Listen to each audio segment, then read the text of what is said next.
Hello everyone. हाँ भाई, अपनी जो क्लास 10 साइंस की सीरीज चल रही थी जिसके अंदर अपना चल रहा था lesson number 3 metal and non metal, धातु एवं अधातु, जिसके अंदर 9 क्लासेज अपनी कंप्लीट हो चुकी है। ये है अपनी क्लास नंबर 10 जो कि हमारी लास्ट क्लास होगी, अंतिम क्लास होगी, जिसके अंदर लेसन नंबर 3 अपना कंप्लीट हो जाएगा। एक तो क्या भाई, पिछले 2 दिन से आप तक वीडियो नहीं पहुंच रहा है। हाँ, एक दिन से, उस दिन तो आ गई थी, एक दिन यानी कल आपके पास वीडियो नहीं पहुंचा था। उसका रीज़न था हेल्थ इश्यू, थोड़ा सा स्वास्थ्य खराब होने के कारण, हेल्थ इश्यू होने के कारण कल की वीडियो आप तक नहीं पहुंच पाई।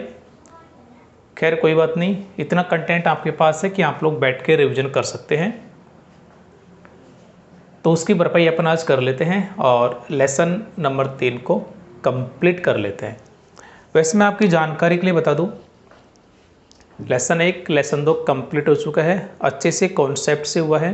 ये लेसन नंबर 3 भी कंप्लीट है और लेसन नंबर 4 होते ही आपको जो केमिस्ट्री वाला पोर्शन है, जो रसायन विज्ञान वाला जो भाग है, वो कंप्लीट हो जाएगा। यानी मोटा मोटी यदि मैं बात करूँ ना, तो 1/3 एक तिहाई सिलेबस आपका कंप्लीट हो जाएगा भाई, है ना, अच्छे से कॉन्सेप्ट से। तो देर किस बात की, लगे रहो, है ना, डेली एक एक वीडियो निकालते रहो और चीज़ों को समझते रहो। चलो चलते हैं। देखो, पिछले वीडियो में एक्चुअल में हमारा जो हेडिंग चल रही थी ना, वो था धातु कर्म, जिसके अंदर हम 3 स्टेप पढ़ते हैं। सबसे पहले अयस्कों का समृद्धिकरण करते हैं। अयस्कों का समृद्धिकरण में क्या होता है कि जो अयस्क का प्राप्त करते हैं उसमें धातु के साथ साथ ना कुछ अशुद्धियाँ होते हैं जिन्हें गैंग कहते हैं। उस गैंग को हटाना आवश्यक होता है, उस स्टेप को बोलते हैं अयस्कों का समृद्धिकरण। सेकंड स्टेप हमारा क्या था, धातु का निष्कर्षण, जिसमें क्या होता है कि जो सक्रियता श्रेणी में सबसे ऊपर वाली जो धातु होती है, potassium, sodium, calcium, magnesium, aluminium, इनका तो विद्युत अपघटनीय अपचयन से निष्कर्षण किया जाता है। उसके बाद जो आने वाली धातु है मध्यम अभिक्रियाशीलता वाली, उनका कार्बन के उपयोग से अपचयन द्वारा निष्कर्षण करते हैं। और जो सबसे नीचे होती है उनको सामान्य गर्म करते हैं और उनका निष्कर्षण कर लेते हैं। लेकिन निष्कर्षण करने के बाद भी जो धातु प्राप्त होती है ना, उसमें भी कुछ गंदगियाँ होती है, कुछ अपद्रव्य होते हैं, कुछ अशुद्धियाँ होती है, कुछ बुराइयाँ होती है, उनको हटाना आवश्यक होता है। और उनको हटाने के लिए जो हमारा तीसरा स्टेप था वो था धातुओं का परिष्करण, और आज इस वीडियो में अपन उसी को डिस्कस करेंगे भाई। ठीक है, तो अगला जो हेडिंग है हमारा तीसरा पॉइंट है, वो है धातुओं का परिष्करण। तो पहले इसके बारे में जो बेसिक जानकारी है वो देख लेते हैं कि विभिन्न अपचयन प्रक्रम एवं विधि द्वारा, विधि कौन कौन सी आ गई भाई, विधि कौन कौन सी आ गई, विधि आ गई आपकी, जैसे आपने अयस्कों का समृद्धिकरण किया, फिर आपने निष्कर्षण किया, निष्कर्षण में आपने विद्युत अपघटनीय अपचयन किया, कार्बन का उपयोग करके अपचयन किया या सामान्य रूप से गर्म किया।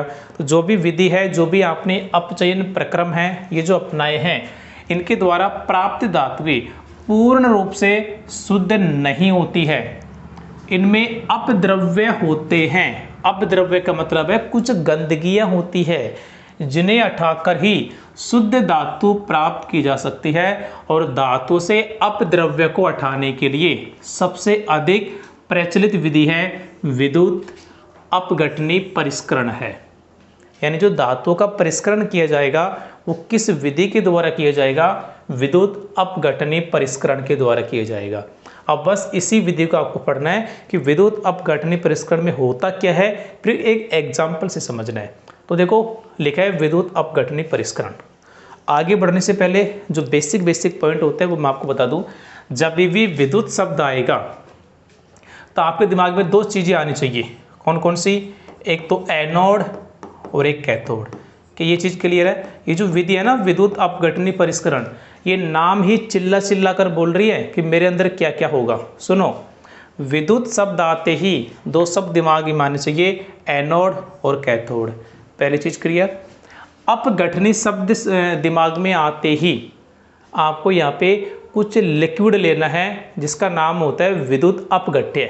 ठीक है, तो यहाँ पर आप लोग क्या लेंगे, एक विद्युत अपघट्य लेंगे। क्या लेंगे, विद्युत अपघट्य लेंगे। बस काम आपका हो गया। विद्युत का मतलब एनोड कैथोड लेना है, अपघटनी का मतलब विद्युत अपघट्य लेना है, ये एक लिक्विड होगा। अब लेना कौन सा है भाई, मान लीजिए आपने जो अयस्क प्राप्त किया वो कॉपर का था, और कॉपर का अयस्क क्या होता है, क्यूप्रस सल्फाइड होता है जनरली, Cu2S। ठीक है, आपने वो अयस्क प्राप्त किया, उसका समृद्धीकरण हो गया, निष्कर्षण हो गया। अब आप लोग उसका करना चाहते हो परिष्करण। परिष्करण कौन सी विधि से करेंगे, विद्युत अपघटनी परिष्करण से करेंगे। तो सबसे पहले आप क्या करेंगे कि जो धातु है, जो परिष्करण करने के बाद आपको जो प्राप्त हुआ है धातु, वो उसमें कुछ गंदगियां हैं, तो वो है आपके अशुद्ध धातु। उस अशुद्ध धातु को जिसको आप शुद्ध करना चाहते हैं उसको बनाएंगे एनोड। जो अशुद्ध धातु है जिसका विद्युत अपघटनी परिष्करण करेंगे उसका तो एनोड बनाएंगे। ठीक है, और जो शुद्ध धातु है कॉपर, को दूसरी धातु है कॉपर की जो शुद्ध है उसका बनाएंगे कैथोड। और जो कॉपर है इसी का लवण विलयन लेंगे विद्युत अपघट्य के रूप में। जैसे कॉपर की बात कर रहे हैं तो कॉपर का हो जाएगा कॉपर सल्फेट। बात आई समझ में भाई, कॉपर का अयस्क प्राप्त हुआ क्यूप्रस सल्फाइड, आपने उसका समृद्धीकरण कर लिया, निष्कर्षण कर लिया, परिष्करण करना चाहते हैं तो जो अशुद्ध धातु है जिसका परिष्करण करेंगे उसको तो आप लोग एनोड बनाएंगे, और कॉपर धातु का शुद्ध धातु का कैथोड बनाएंगे, और कॉपर धातु का लवण विलयन को विद्युत अपघट्य बनाएंगे। ठीक है, अब होगा क्या क्या वो आगे सुनिएगा। तो देखिए, अब मान लीजिए जिंक धातु ले लिया आपने, तो जिंक का जो लवण होगा जिंक सल्फेट उसको लेंगे विद्युत अपघट्य। अशुद्ध जिंक को एनोड बना देंगे, शुद्ध जिंक को कैथोड बना देंगे, और जिंक सल्फेट हो जाएगा विद्युत अपघट्य। तो इस प्रकार आपको लेने पड़ते हैं भाई, है ना। देखिए, zinc, copper, tin, nickel, silver, gold आदि जैसी अनेक धातुओं का परिष्करण विद्युत अपघटनी परिष्करण विधि द्वारा किया जाता है। कैसे किया जाता है, ये टर्म एनोड, कैथोड, विद्युत अपघट्य, ये ध्यान रखना, आगे सब कुछ समझ में आ जाएगा। देखिए, इस प्रक्रम में क्या करते हैं, अशुद्ध धातु को एनोड तथा शुद्ध धातु की पतली परत को कैथोड बनाया जाता है। यानी जिस भी धातु को आपको शुद्ध करना है उसको एनोड के रूप में यूज करेंगे, और उसी धातु का शुद्ध धातु को कैथोड बनाएंगे। ठीक है, आगे देखो, तो एनोड कैथोड की बात कंप्लीट। अब विद्युत अपघट्य की बात कर लेते हैं। तो धातु के लवण विलयन का उपयोग विद्युत अपघट्य के रूप में किया जाता है। जिस धातु को शुद्ध कर रहे हैं उसी धातु का लवण विलयन को विद्युत अपघट्य के रूप में यूज किया जाएगा। तो आई थिंक ये मैंने जो 3 शब्द लिखे थे, एनोड, कैथोड, विद्युत अपघट्य, इन्हीं से संबंधित मैंने दोनों बातें लिखी है। ठीक है, एनोड वाली बात कंप्लीट, कैथोड वाली बात कंप्लीट, विद्युत अपघट्य वाली बात कंप्लीट। अब क्या करेंगे, अब करेंगे इसमें करंट दौड़ाएंगे। ठीक है, करंट दौड़ाएंगे। देखो, सेटअप आपके दिमाग में आ गया होगा। जैसे ये एक पात्र है, ये एनोड है, ये कैथोड है, इसमें लिक्विड भरेंगे। जैसे कॉपर की बात कर रहे हैं तो अशुद्ध कॉपर का एनोड, शुद्ध कॉपर की परत को कैथोड, कॉपर सल्फेट का विद्युत अपघट्य, है ना। एक स्विच जोड़ देंगे, बैटरी से जोड़ देंगे। जैसे स्विच चालू करेंगे इस विद्युत अपघट्य में करंट जाएगा। जैसे करंट जाएगा तो जो अशुद्ध धातु है ना, ये यहाँ से कॉपर निकल के आएगा इस विद्युत अपघट्य में। जितना कॉपर निकल के आएगा उतना ही कॉपर यहाँ से कैथोड पे चला जाएगा। ठीक है, ये चीज़ें भी बताऊंगा एग्जाम्पल के थ्रू। आगे देखो होता क्या है, अब विद्युत अपघट्य से जब विद्युत धारा प्रवाहित की जाती है, जब करंट दौड़ाया जाएगा स्विच चालू करके, तब एनोड पर स्थित अशुद्ध धातु विद्युत अपघट्य में घुल जाती है। जो एनोड आपने बनाया था अशुद्ध धातु का, वहाँ से क्या होगा, वो विद्युत अपघट्य में घुलने लग जाएगी, तथा इतनी ही मात्रा में जितना कॉपर घुला है उतनी ही मात्रा में शुद्ध धातु विद्युत अपघट्य से कैथोड पर निक्षेपित हो जाती है।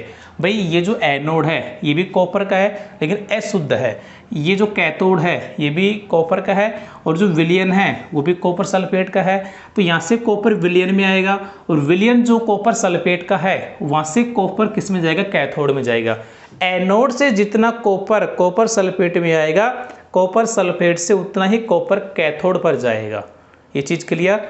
तो पहली बात ये ऊपर वाला पॉइंट क्लियर, एनोड कैथोड का, विद्युत अपघट्य का क्लियर। अब क्या करेंगे, करंट दौड़ाएंगे। तो विद्युत अपघट्य से जब विद्युत धारा प्रवाहित की जाती है तब एनोड पर स्थित अशुद्ध धातु विद्युत अपघट्य में घुल जाती है, उसमें मिल जाएगी, तथा इतनी ही मात्रा में शुद्ध धातु शुद्ध कॉपर विद्युत अपघट्य से कैथोड पर निक्षेपित हो जाएगा। निक्षेपित होने का मतलब है जम जाएगा।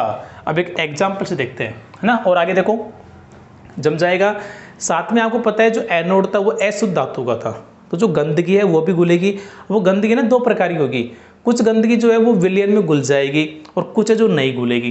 तो क्या क्या होगा, विलय अशुद्धियाँ, जो गंदगी विलयन में घुल जाएगी वो तो विलयन में चली जाती है, तथा अविलय अशुद्धियाँ जो विलयन में नहीं घुल सकती वो क्या करेगी, एनोड तले पर निक्षेपित हो जाती है। यानी ये जो एनोड आपने बनाया था इसके नीचे जमा हो जाएगा, इसे बोलते हैं एनोड पंख।